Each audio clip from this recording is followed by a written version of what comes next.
Ay, pues su madre,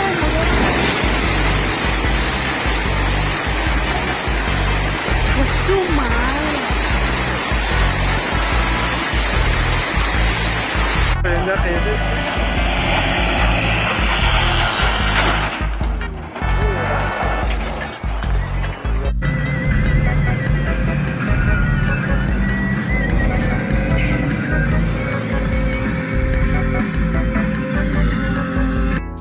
Watch what happens as this vampire aircraft takes off.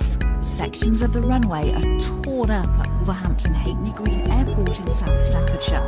The drama unfolded in front of hundreds of people at a vintage aircraft and classic car event yesterday.